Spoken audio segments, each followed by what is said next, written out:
Prosperidade é um tripé, é uma combinação de saúde, riqueza e amizades. Se você tem dinheiro, mas está em fase terminal de câncer, eu acho que você daria todo o dinheiro do mundo para se curar, não é verdade? Pois é, não adianta nada você ter dinheiro, você ter saúde. Mas imagine que você tenha dinheiro, que você tenha saúde, mas você não tem com quem compartilhar. Também a vida não teria graça, né? Então essa combinação de saúde, riqueza e amizades é que faz a verdadeira prosperidade. Claro que dentro da riqueza está o aspecto do sucesso financeiro. Sucesso financeiro é quando você nunca faz nada por causa do dinheiro, ou deixa de fazer algo que você goste por falta de dinheiro. Se você está fazendo coisas na sua vida que você não gostaria de fazer por causa do dinheiro, ou deixando de fazer coisas que você gostaria de fazer por falta de dinheiro, você ainda não atingiu esse nível do sucesso financeiro, da independência financeira. Nós temos 4 níveis financeiros.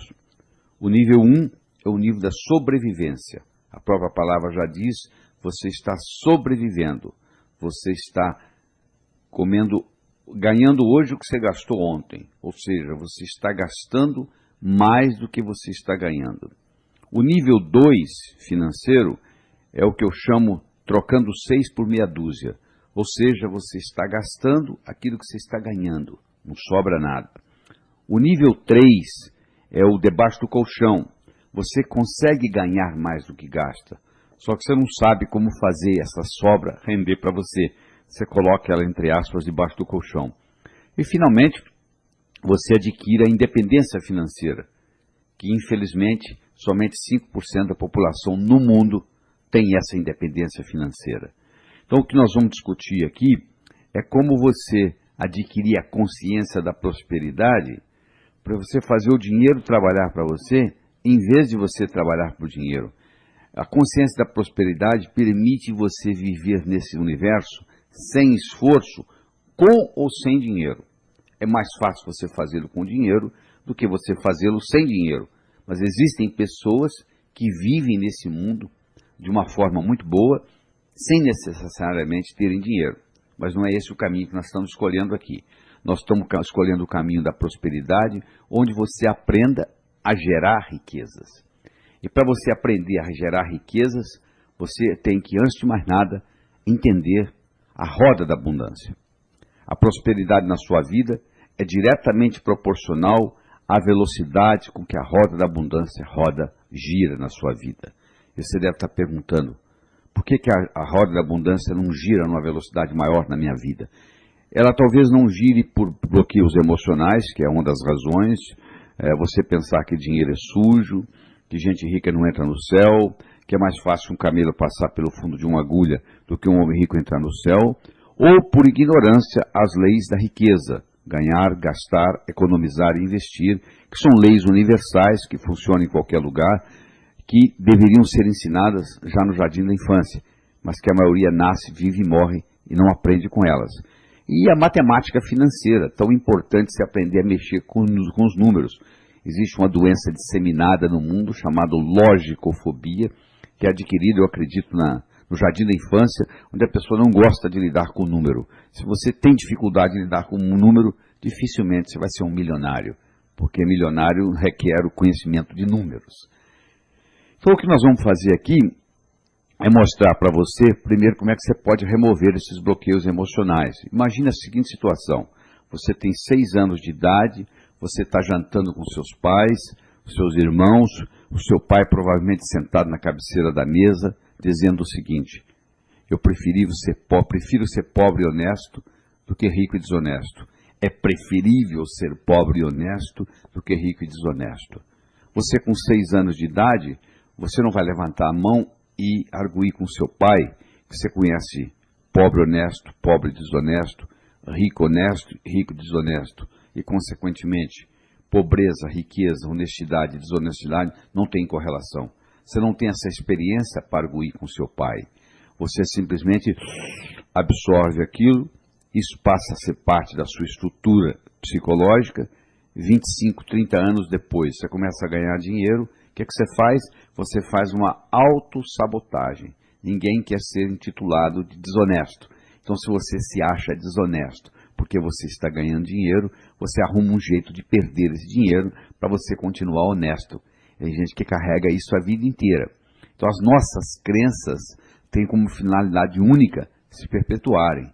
Uma crença, uma vez estabelecida, tem como função única e exclusiva se perpetuar. E ela se perpetua reforçando a crença. Você vai produzir aquilo que você acredita, e isso reforça a sua crença. Então tem gente que faz isso a vida inteira. Então você tem que entender essa roda da abundância. Você tem que entender que ela pode ser travada, como se fosse um freio de mão, pelos seus bloqueios emocionais. Eu quero falar de mais um. Por exemplo, você está com 6 anos de idade, você não sabe onde você está indo, mas você sabe que é um lugar importante, porque é colocar a melhor roupa que você tem, e você chega lá e tem alguém falando assim: é mais fácil um camelo passar pelo fundo de uma agulha do que um homem rico entrar no céu. Terminou lá o sermão, o seu pai e sua mãe levam você ao zoológico, você vê aquele animal enorme, e você pergunta para eles o que é aquilo, e eles dizem: aquilo ali é um camelo. Você chega em casa, você abre a gaveta de costura da sua mãe, você pega uma agulha, você olha na agulha e você diz: eu quero ser pobre. Só que você esqueceu que você falou isso. Do mesmo modo que quem estava pregando esqueceu de lhe ensinar que há muitos e muitos anos atrás tinha as muralhas de Jerusalém, que continuam os resquícios lá até hoje, tinha os grandes portões que eram fechados às 6 horas da tarde, eram fechados às 6 horas da tarde, que todo camelo, toda caravana de camelo que chegasse depois das 6 não podiam passar pelos portões. O único jeito de entrar na cidade de Jerusalém era através do fundo de agulha, que era uma portinhola feita para camelo passar, só que um camelo, para passar pelo fundo de agulha, ele tem que passar de joelhos e descarregado. Passar de joelhos não é muito difícil para um camelo, e sem carga. E a simbologia aí é que para entrar no reino dos céus, você tem que entrar humildemente e sem a sua carga material. Caixão não tem gaveta, mortalha não tem bolso. Tudo que você, entre aspas, tem, na realidade você não tem. Você está tomando conta, porque se você morre, tudo isso fica aí. Você vai levar apenas a sua experiência de vida. Então, isso é verdade, que para entrar no reino dos céus, você vai entrar sem os bens materiais. Mas não é verdade que se você tiver bens materiais, você não entra no reino dos céus. Eu acho que é até o contrário. Se você souber trabalhar bem com esse instrumento chamado dinheiro, isso facilita até a sua espiritualidade. Uma corda é uma corda. Você pode usá-la para enforcar alguém ou para salvar alguém do abismo. Intrinsecamente, a corda não é boa nem ruim. Uma faca é uma faca. Você pode usá-la para passar manteiga no pão ou para matar alguém. Intrinsecamente, a faca não é boa nem ruim. O dinheiro é um instrumento que, quando bem usado, é um caminho para a espiritualidade. Então você tem que entender isso. Você tem que entender que não tem nada errado em você ganhar dinheiro. Agora, você tem que entender que também você não vai levar nada daqui. Você tem que fazer o dinheiro funcionar para você e para os outros. Então vamos entender melhor a anatomia e a fisiologia dessa roda da abundância. A roda da abundância tem 2 partes, o doar e o receber. Você não consegue rodar uma roda com a metade, tem que ter as 2. Tem gente que tem problema em doar, são muito egoístas. Tem gente que tem problema em receber, são muito soberbas. Tem gente que tanto tem problema em doar quanto em receber. Uma pequena minoria não tem problema nem em doar nem em receber. Você tem que começar a analisar no seu caso, se você tem dificuldade para doar, se você tem dificuldade para receber, ou às vezes até tem dificuldade nas 2 partes, doar e receber. Você tem que fazer a sua autoanálise e chegar a essa conclusão. Se você quiser aumentar a sua prosperidade e fazer a roda da abundância rodar com mais velocidade, girar com mais velocidade na sua vida, você tem que aprender a trabalhar com doar e receber. Essa analogia que eu faço para você é o jardineiro que chega para podar as plantas no jardim para fazê-las crescer. Olha que interessante. Quando você está podando, você está fazendo crescer. Então, quando você está doando, você está como se estivesse podando a árvore do dinheiro. Esse podar, entre aspas, da árvore do dinheiro, pode ser um doar na forma de generosidade ou pode ser um doar na forma de caridade. Quando você doa para alguém que necessita, você está sendo caridoso. Quando você doa para alguém que não necessita, você está sendo generoso. Se você dá um presente para um amigo seu no aniversário dele, e ele muito bem poderia comprar esse presente, que tem dinheiro para isso, você não está sendo caridoso para com seu amigo no aniversário. Você está sendo generoso. A recomendação é que você pratique as duas coisas. Você tem que praticar caridade e você tem que praticar generosidade. Se você praticar só caridade, você está enviando a seguinte mensagem para o seu inconsciente: no mundo só ganha quem precisa, portanto eu vou ficar necessitado para ganhar. Se você também pratica generosidade, doando coisas, presentes para quem não precisa, você está enviando uma outra mensagem para o subconsciente, para o inconsciente: eu não preciso estar necessitado para ganhar. Então a minha recomendação é que você pratique as duas coisas, tanto a caridade quanto a generosidade. Existem 4 verbos importantes para a gente conjugar no que diz respeito à roda da abundância. É o verbo declarar, o verbo solicitar, o verbo arriscar e o verbo agradecer. O verbo declarar mostra para você a importância do ser vir antes do ter. É ser, fazer, ter. Muita gente pensa assim: se eu tivesse dinheiro, eu faria o que gente rica faz, eu seria rico. Só que não é assim que funciona. Mais de 90% dos ganhadores na loteria, 10 anos depois, estão piores financeiramente do que antes de ganhar. Então, porque não pertencia a eles. O que não parece com o dono é roubado. Primeiro você tem que ser, para depois fazer, para depois ter. E nós somos animais linguísticos. Nós somos através de declaração. Declaração cria realidade. Um noivo e noiva chegam perante o juiz e o juiz diz: eu declaro vocês marido e mulher. A partir daquele momento foi criada uma realidade jurídica naquele casal. Se eles quiserem se separar agora, tem que se divorciar, porque já foi declarado. E o juiz tem autonomia para isso. Você tem autonomia para fazer declarações sobre você. Se você declara que você é próspero, você passa a fazer o que gente próspera faz, você passa a ter prosperidade. Então não subestime o poder do verbo declarar e faça as suas declarações nessa área que você achar necessárias. Aí você tem que trabalhar conjugar o segundo verbo, que é o verbo solicitar. Solicitação gera poder. O indivíduo que é tímido, ele não consegue muita coisa na vida, porque ele tem que saber solicitar, né?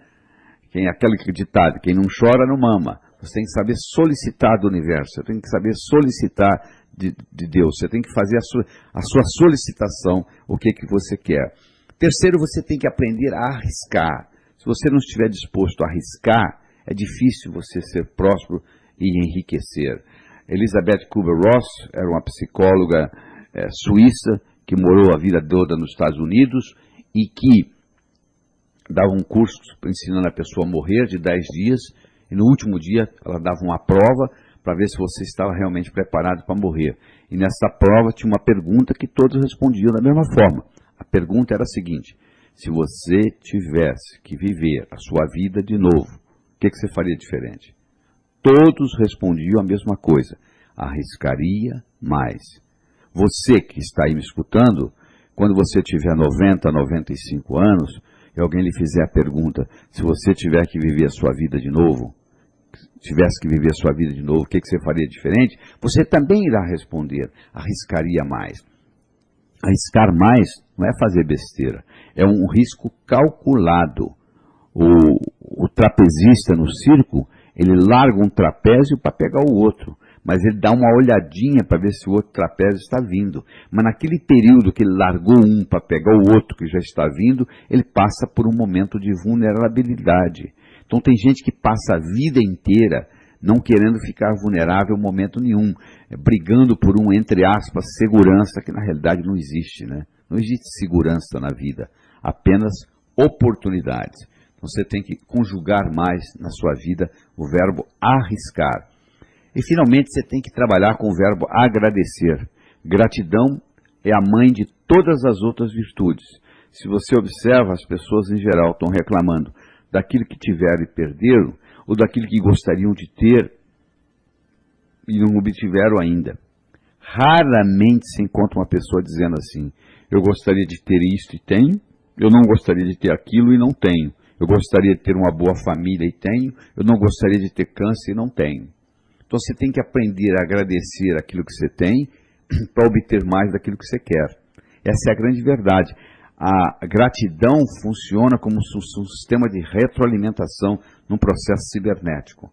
Então você tem que aprender a conjugar mais frequentemente o verbo agradecer. Então quando você trabalha com o verbo declarar, com o verbo solicitar, com o verbo arriscar e com o verbo agradecer, fica mais fácil você implementar mais velocidade no giro da sua roda da abundância. Nós estamos discutindo aqui aspectos científicos, aspectos filosóficos e aspectos psicológicos da prosperidade. Então, se você me permite, eu vou recordar com você o que é ciência.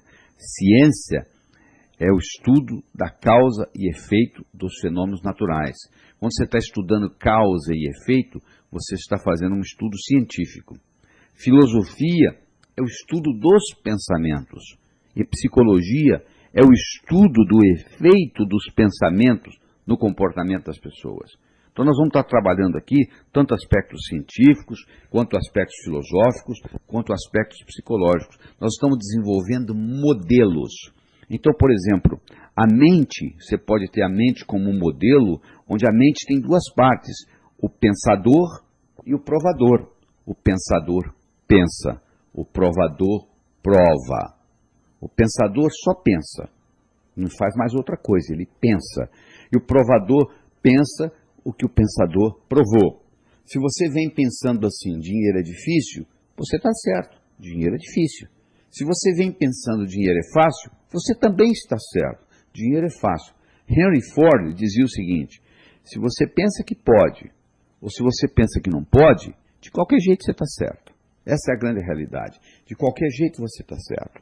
Então, pensando de um jeito ou pensando do outro, o provador vai provar. O provador vai provar como? O provador vai provar manifestando no universo físico, incluindo a sua conta bancária. Então, o grande segredo da prosperidade, o segredo de chegar lá, a qualidade de estar lá. Eu vou explicar melhor para você isso. Imagine que é sexta-feira, 18h30, você acabou de chegar do seu trabalho, você liga a sua televisão, você está assistindo um programa de televisão e de repente começa a aparecer o resultado da loteria. E por coincidência você comprou um bilhete, você tira o bilhete do bolso e o bilhete é um bilhete premiado. O número que aparece na televisão é o número do seu bilhete. Você acabou de ganhar $1 milhão. Só que é sexta-feira, 18h30, você não vai poder descontar esse bilhete até segunda-feira de manhã. Mas você vai passar um final de semana diferente, não vai? E você tem apenas um papel no bolso. Você vai dizer, mas é um papel premiado. Eu tenho um bilhete premiado no bolso. Eu sei, mas não deixa de ser um papel, não é verdade? Mas você passa um final de semana diferente, porque na segunda-feira você vai transformar este bilhete em $1 milhão. Se tudo aquilo que você quer no futuro, você tivesse a mesma convicção que você tem, quando você tem um bilhete premiado no bolso, aquilo aconteceria. Só que você não consegue segurar esse estado, né? Que beleza, você sai às vezes empolgado quando você termina de fazer uma meta, só que você não consegue manter isso. O segredo da prosperidade, o segredo de chegar lá, é a qualidade de estar lá. O que você quer? Eu quero $1 milhão. Se você tivesse $1 milhão, como é que você se sentiria? Aí eu me sentiria assim, assim, assim, assim, assim. Então você passa a se sentir assim 24 horas por dia e esse $1 milhão vai se manifestar na sua vida. Só que infelizmente você não consegue segurar isso por causa da sua estrutura psicológica. Por isso que você está escutando isso aqui. Por isso que você está fazendo esse trabalho aqui comigo. Então lembre-se desse modelo. O pensador pensa, o provador prova. A mente tem duas partes, o pensador que pensa, o provador que prova. E a mente, que não é o seu cérebro, a mente está no corpo todo, porque eu pergunto para uma pessoa assim, onde é que está a sua mente? Ela aponta para o cérebro. Não, o cérebro está aí. A mente está no corpo todo. O seu dedão do pé, se tiver um corte, ele vai curar-se. Ele vai se curar espontaneamente. Existe uma inteligência lá, existe uma inteligência no seu fígado, nos seus rins, no seu baço, e assim por diante. Então é a corporeidade da mente. Esta mente está em conexão com a inteligência divina. Então, através dessa conexão, você pode manifestar nesse plano coisas de outro plano. Através dessa conexão, através da mente. Então você tem que aprender a criar do nada. É verdade, criar do nada. Tudo é criado do nada. Uma cadeira foi criada do nada. Antes de existir cadeira, você ficava agachado. Até que alguém veio e criou uma cadeira. De onde? Do nada. Então o processo criativo, ele tem 3 princípios.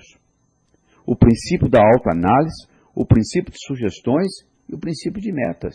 O princípio da autoanálise é o seguinte: o que eu venho pensando que fez a minha vida do jeito que ela é hoje? Faça uma autoanálise do que você vem pensando até hoje sobre dinheiro. E você vai olhar na sua conta bancária e você vai ter a resposta. Aquilo que você veio pensando está manifestado lá. O dia que você mudar a qualidade do pensamento, você muda a quantidade de dinheiro que está lá. Segundo, as sugestões. Você escutou uma série de sugestões negativas dos seus pais, que na melhor das intenções passou para você uma série de coisas erradas. Você, para ser médico, você precisa fazer medicina. Você, para ser advogado, você precisa fazer direito. Você, para ser pai e mãe, você precisa apenas copular. Ninguém faz curso para ser pai. Ninguém faz curso para ser mãe. Ninguém faz curso para ser um bom educador. Então, os pais cometem erros educando os filhos. E os pais nos trazem uma série de negativos específicos. Até a idade de 4, 5 anos, nós recebemos mais de 100 mil nãos. Nós recebemos para um menino de 4 anos, uma criança de 4 anos, para cada elogio, recebe 9 repreensões. Então, olha o impacto que isso tem na mente da gente. Então, nós temos uma série de sugestões negativas com relação a dinheiro. Você, para reverter isso, você tem que pegar essas sugestões negativas, transformá-las em positivas e falar, e escrever, e escutar, e gravar com a sua voz, até que você mude. E terceiro, você tem que entender a diferença entre metas e objetivo. Se eu estou em Nova York e quero ir a Chicago, eu saí de Nova York e fui para Chicago, eu tenho uma meta. Agora, se eu estou em Nova York e quero viajar oeste, quando eu chego em Chicago ainda tem mais oeste. Quando eu chego em Los Angeles, tem mais oeste. Quando eu chego em Honolulu, no Havaí, tem mais oeste. Quando eu chego em Sydney, na Austrália, tem mais oeste. Como a Terra é redonda, eu vou voltar a Nova York. Então, quando eu estou viajando oeste, eu tenho um propósito, viajar oeste. Quando eu estou indo para Chicago, eu tenho uma meta. Então, uma coisa é você ter meta, outra coisa é você ter propósito de vida, ou finalidade de vida. Qual é a sua finalidade de vida? Essa é uma pergunta que você tem que fazer 21 dias seguidos, toda noite antes de dormir. Qual é a minha finalidade de vida? No momento que você descobre a sua finalidade de vida, vários milagres irão ocorrer na sua vida. Você vai ver que você vai ter mais energia, mais disposição. Segunda-feira passa a ser o melhor dia da semana. Você não tem mais problema financeiro no seu universo físico, etc, etc, etc. Você tem que perguntar para você mesmo, qual é a minha finalidade de vida? E não é uma pergunta só, você tem que fazer isso. Tem gente que leva 1 mês, 2, 3, para descobrir. No momento que você descobre a sua finalidade de vida e alinha as suas metas com a sua finalidade de vida, muita coisa muda na sua vida. Então, você entender essa diferença entre meta e objetivo ou propósito ou finalidade faz uma diferença enorme na sua vida. Eu agora quero começar a discutir com você as leis da riqueza, que são leis que deveriam ser ensinadas no jardim da infância. Isso funciona, é igual gravidade, funciona em qualquer parte do mundo. Qualquer lugar que você aplicar as leis da riqueza, que é a lei do ganhar, a lei do gastar, a lei do economizar e a lei do investir, essas leis funcionam em qualquer lugar. Então vamos começar com a lei do ganhar. Todo dinheiro é criado pela mente humana. Aliás, eu sempre digo, problema financeiro não se resolve com dinheiro. E quem escuta isso pela primeira vez, acha um absurdo. Como que problema financeiro não se resolve com dinheiro? Não, não se resolve com dinheiro. Problema financeiro se resolve com imaginação. Você está devendo o seu aluguel, você pega o dinheiro emprestado com o seu cunhado, você não faz mais nada. Mês que vem, olha aí, ó, já venceu de novo e o seu cunhado já está querendo receber. A sua empresa não está indo bem. Você vai ao banco e pega dinheiro emprestado e não faz mais nada. No mês seguinte, olha lá, ela continua não indo bem, você agora deve o capital e os juros. O Brasil vai lá e pega dinheiro emprestado com FMI e não faz mais nada. Olha que interessante. Cada vez que o Brasil pega dinheiro emprestado com FMI, nós nos tornamos mais súditos do imperialismo. É uma neocolonização. Não são barcos atracando em nossas praias. É uma neocolonização econômica. Problema financeiro se resolve com imaginação.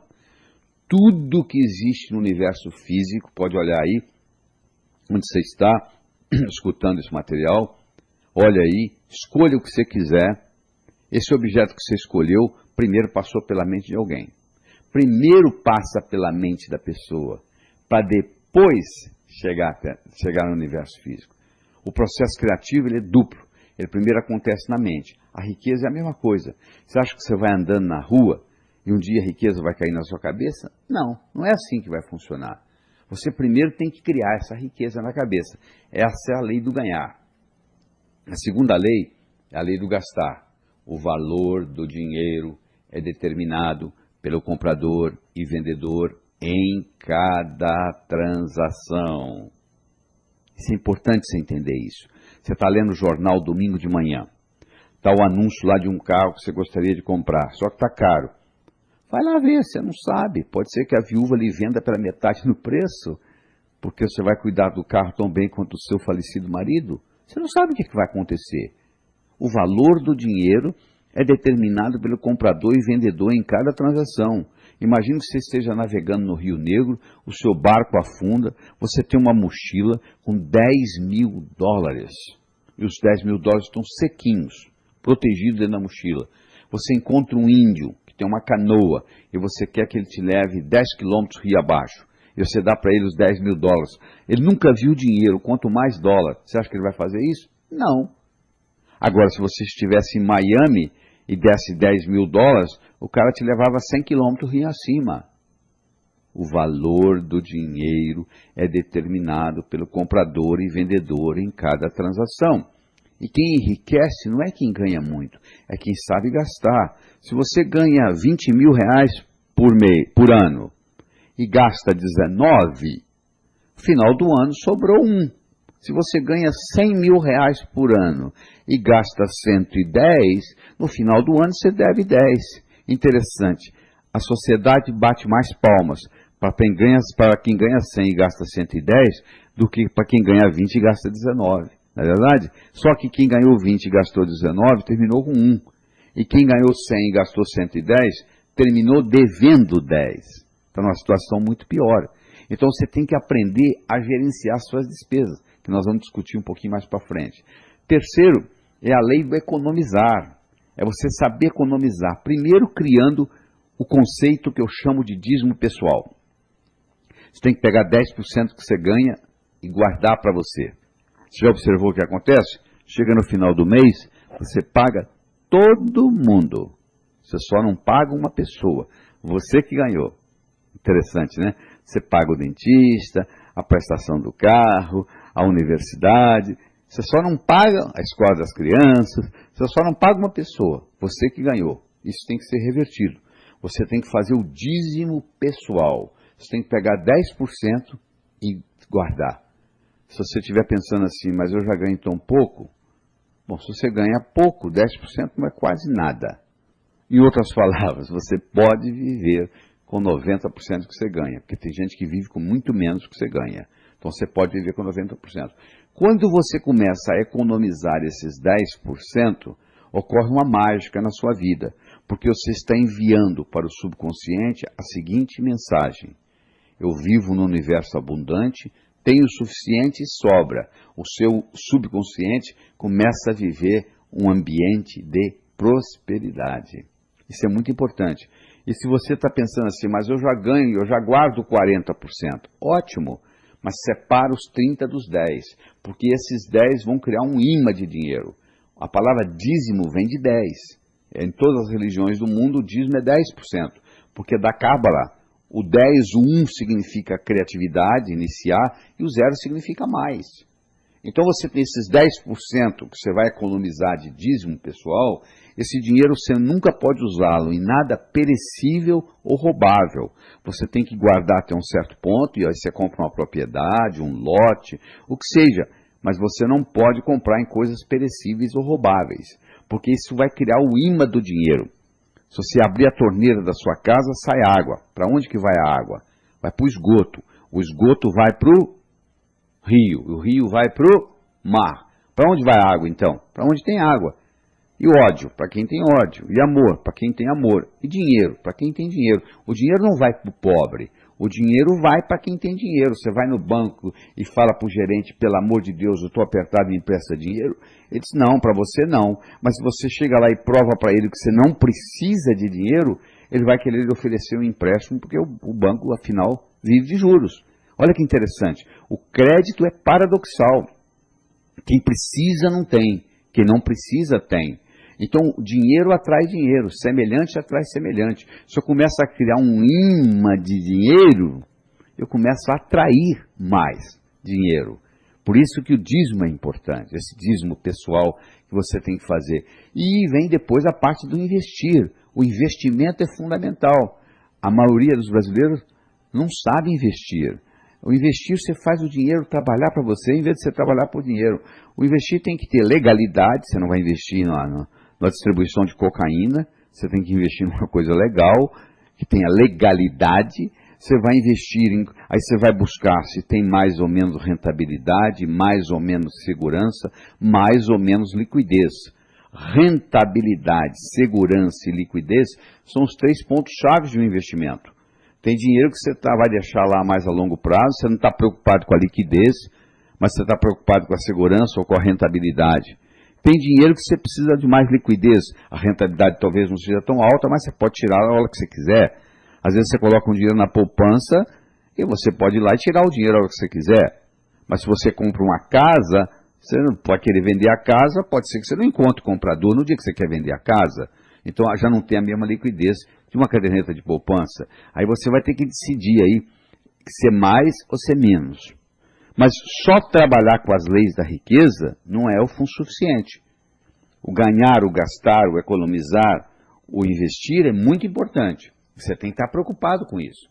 Agora, você também tem que ver o aspecto psicológico da coisa. Existem os pesos pesados, que eu chamo, na psicologia, que interferem na sua capacidade de ganhar dinheiro. Por exemplo, o modo como você nasceu faz uma diferença enorme. Se você não foi bem-vindo ao mundo, se você vai visitar uma cidade, você tem uma experiência ruim naquela cidade, você não quer voltar naquela cidade, não é verdade? Porque você tem uma experiência ruim. Se você chega aqui e você tem 14 horas de trabalho de parto, já ficou complicada a sua chegada. Então, o modo como você nasceu faz uma diferença enorme. E não adianta você fazer terapia, porque os traumas do nascimento, naquela época você não tinha linguagem. Eles são codificados a nível celular. Você tem que trabalhar com terapias corporais. Nós temos um curso chamado Sintonia, que fazemos no Brasil 5 vezes por ano, vem gente do mundo inteiro. São 39 horas de trabalho, 12 no primeiro dia, 17 no segundo e 10 no terceiro. Fazemos no Hotel Fazenda, é uma sexta, sábado e domingo.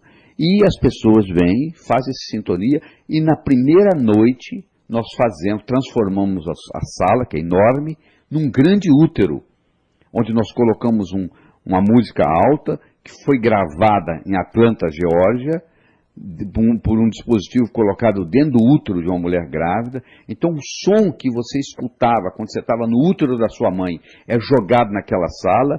Nós colocamos essência que dá um aroma de maternidade, de lavanda, e nós fazemos uma respiração, onde você respira, inspira, expira, inspira, expira, e você cria o que em medicina nós chamamos de uma alcalose respiratória, e você volta sua vida intrauterina. E você tem a sensação dos traumas e você libera, tem uma catarse dos traumas que ocorreram com você durante isso. Existem no Brasil muitos terapeutas que trabalham com renascimento, você tem que buscá-lo, ver se eles são de credibilidade e fazer essa experiência. Ou você pode ligar para o nosso escritório em São Paulo, o código aqui de São Paulo é 11, o telefone é 38890038, e se informar quando será o próximo curso Sintonia, que não cuida só disso não, cuida de muitas outras coisas. Nos 2 primeiros dias, nós trabalhamos com a parte pessoal, lavamos a sua alma, e no terceiro dia lhe damos uma visão empresarial. Então esse é o problema do nascimento. O segundo é a síndrome da desaprovação dos pais. Eu não posso ganhar muito mais dinheiro que meus pais, porque eles vão se sentir humilhados. Então eu vou ganhar mais, mas um pouco mais. Então se você tem a síndrome da desaprovação dos pais, se você tem essa necessidade de não ganhar muito mais do que seu pai, às vezes essa necessidade até é inconsciente, 30% das pessoas no mundo têm a síndrome da desaprovação dos pais, que funciona na roda da abundância como se fosse um freio de mão, essa é a grande verdade. Então 30% das pessoas têm, eu não sei se é o seu caso, mas o fato é que essa síndrome da desaprovação dos pais, ela trava a roda da abundância. E você tem que trabalhar isso psicologicamente primeiro, para depois saber usar inteligentemente as leis da riqueza, o ganhar, o gastar, o economizar e o investir. A negatividade específica são aquelas negatividades com relação a dinheiro, né? Dinheiro é sujo, gente rica não entra no céu, eu prefiro ser pobre e honesto do que rico e desonesto, que nós já discutimos nesse material, em que você tem que reverter isso na sua cabeça. E a sensação de morte iminente é você ter aquela sensação de que você vai morrer a qualquer momento. Então, a pessoa que tem um sofrimento no nascimento, e quando ela respira pela primeira vez, ela respira, porque o nascimento aqui fora da vida intrauterina começa com uma inspiração, e a vida termina com uma expiração. Por isso, quando alguém morreu, se diz, fulano expirou, né? Morreu, quer dizer, parou de respirar. Então, quando você inspira, se você inspira com uma sensação de dor e uma sensação de morte, isso fica codificado no seu cérebro. Então, a gente tem que viver com a sensação que a gente fosse viver para sempre. Quantas pessoas você conhece com 65 anos de idade, que tem uma experiência enorme, bonita, que podia estar sendo útil à humanidade e já está se programando para morrer? Não é verdade? As pessoas que vivem muito, que passam dos 90, 100 anos, são pessoas que estão constantemente tendo desafios, criando novidades na cabeça, tendo metas novas, como se fosse viver para sempre. Então isso é muito importante. E a outra coisa que eu quero discutir do ponto de vista psicológico é essa desculpa do karma. Eu não estou aqui para discutir se existe ou não existe karma. Eu estou aqui para dizer o seguinte, tem gente que usa uma desculpa. Sabe por que eu não consigo ganhar dinheiro nessa vida? Por causa do meu karma. Para você eu gostaria de dizer o seguinte, se a sua vida passada fosse mais importante do que essa, você estaria vivendo a vida passada e não esta. Eu acho que mais importante do que karma, mais importante do que tudo, é o nosso livre-arbítrio. Isso nós temos. A cada momento você tem direito de ir para a esquerda ou para a direita, ou ir em frente ou voltar. Esse livre-arbítrio é uma característica que nem Deus tira da gente. Cada um tem seu direito ao livre-arbítrio. Eu acho que se você tivesse vindo aqui para viver exatamente uma história já totalmente escrita, na minha opinião, seria uma sacanagem cósmica. Na realidade, nós somos co-criadores da nossa existência. E eu gostaria de discutir com você ainda alguns mitos populares. Quando eu digo mito, é porque falta causalidade. Existe uma diferença entre casualidade, que quer dizer por acaso, e causalidade, que tem uma causa. Então as pessoas confundem uma coisa com a outra. Por exemplo, tem pessoa que pensa que para ganhar dinheiro você tem que trabalhar muito, que não é verdade. Você tem que trabalhar inteligentemente. Uma vez em Brooklyn, New York, um indivíduo ficou milionário aos 65 anos de idade. E quem estava entrevistando ele para a televisão perguntou para ele assim, por que o senhor ficou milionário aos 65? Por que não aos 55? Por que não aos 45? E ele respondeu, estava tão ocupado trabalhando que eu não tinha tempo de ganhar dinheiro. Olha que resposta profunda. Às vezes o sujeito está tão obcecado com o que ele está fazendo no dia a dia, que ele não tem tempo de dar um passo para trás e ver a coisa numa perspectiva maior. Não sei se esse é o seu caso, mas às vezes é importante tirar férias. Às vezes você volta das férias renovado e com ideias novas.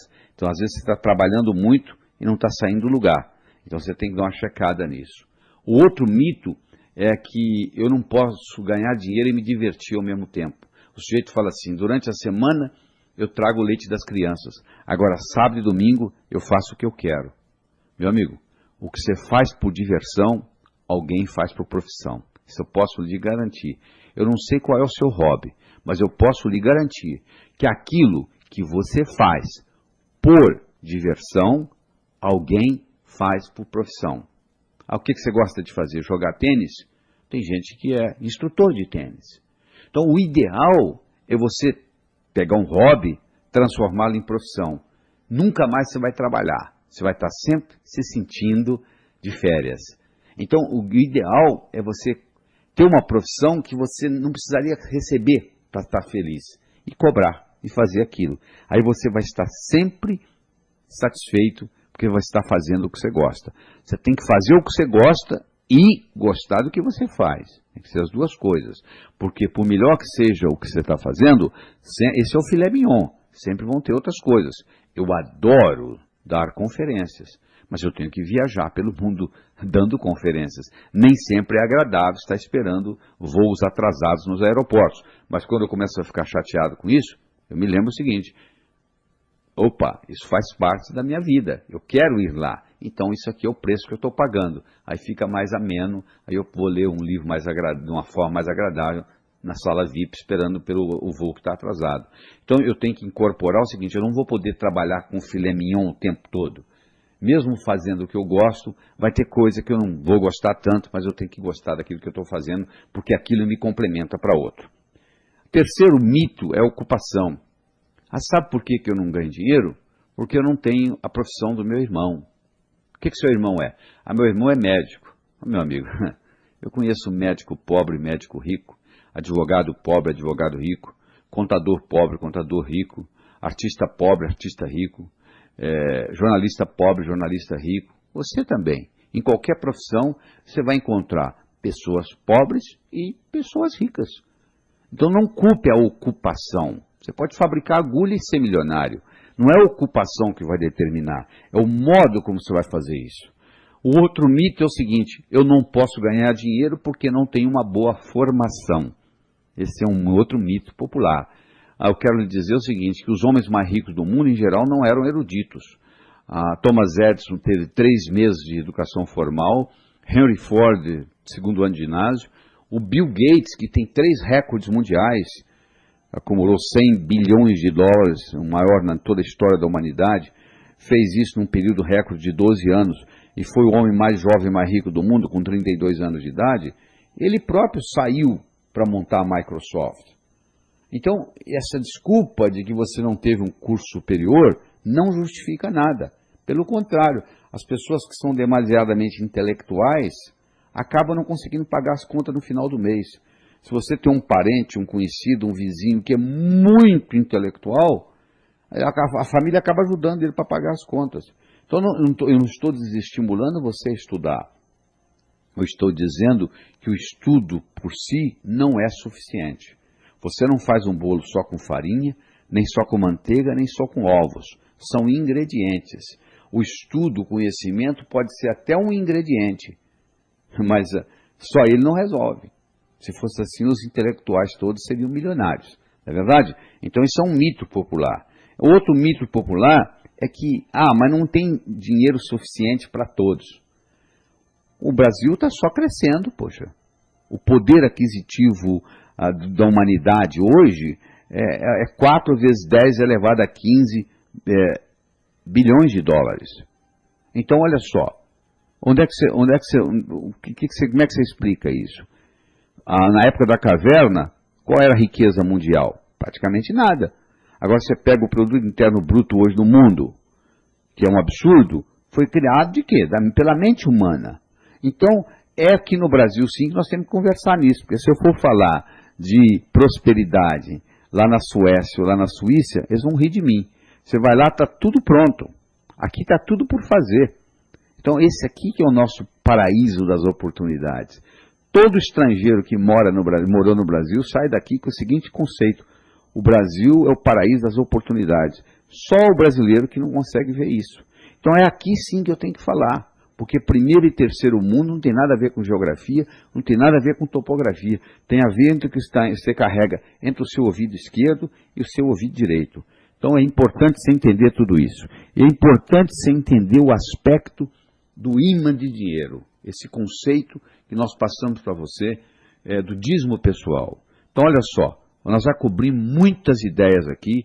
Eu recomendo você escutar esse material várias vezes, porque nós começamos lá falando de prosperidade, de saúde, de riqueza, de amizade, falamos de sucesso financeiro, falamos de consciência de prosperidade, dos níveis financeiros, a sobrevivência, o trocar 6 por meia dúzia, o debaixo do colchão, a independência financeira, falamos da roda da abundância, falamos do doar, do receber, do declarar, do solicitar, do arriscar, do agradecer.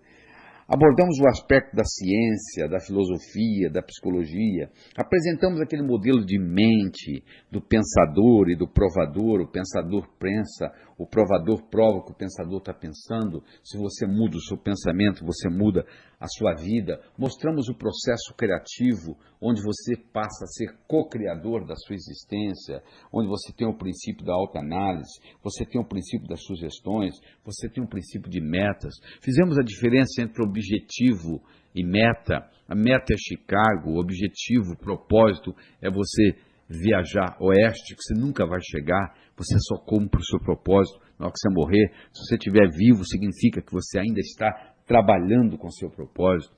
Aí trabalhamos com as leis da riqueza, a lei do ganhar, a lei do gastar, a lei do economizar, a lei do investir.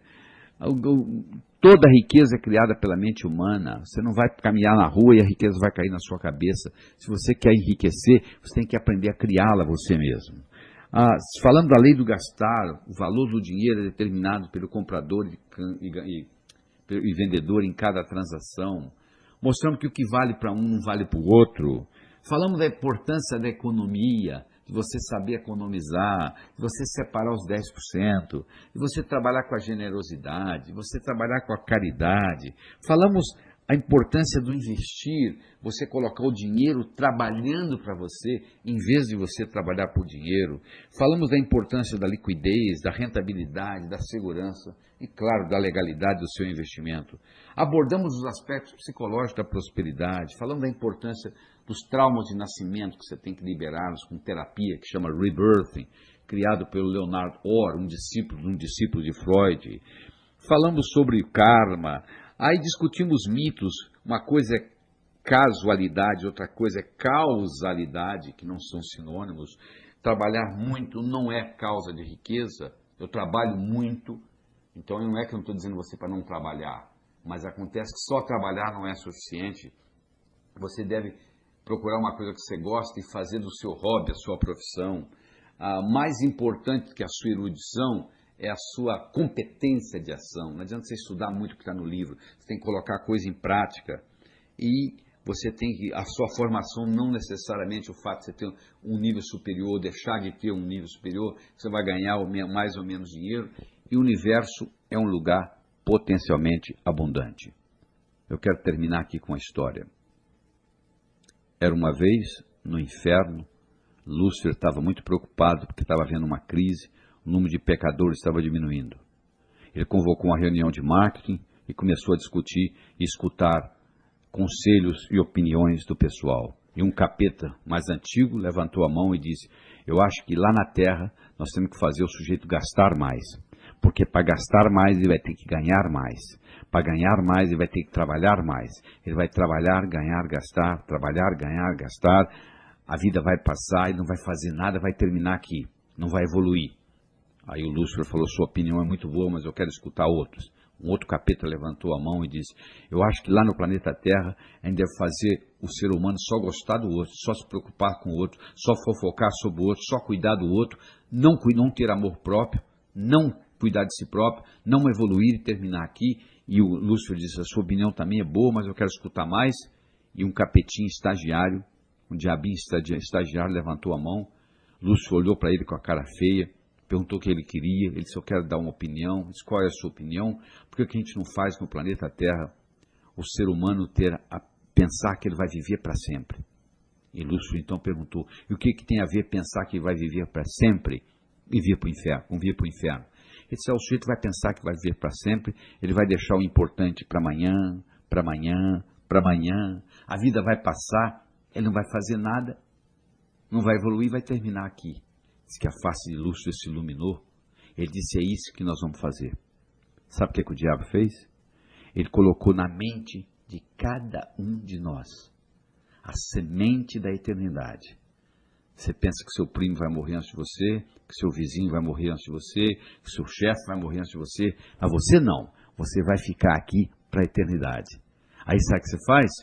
Como a maioria dos que já morreram, você vai deixando para amanhã, para amanhã, para amanhã. Se você fosse um cemitério e conversasse com quem, entre aspas, está morando lá, eles iam dizer que a vida foi curta, que não deu tempo de fazer o que eles tinham que fazer. Você está escutando esse material todo. Você vai colocar ele em prática? Ou é apenas um exercício para escutar? Eu recomendo que você escute ele pelo menos 5 vezes, para mexer na sua estrutura psicológica. E coloque em prática. Porque não adianta só você escutar. Você tem que colocar em prática. Esse conhecimento só vai ter valor o dia que ele passar do campo do pensamento para o campo da ação.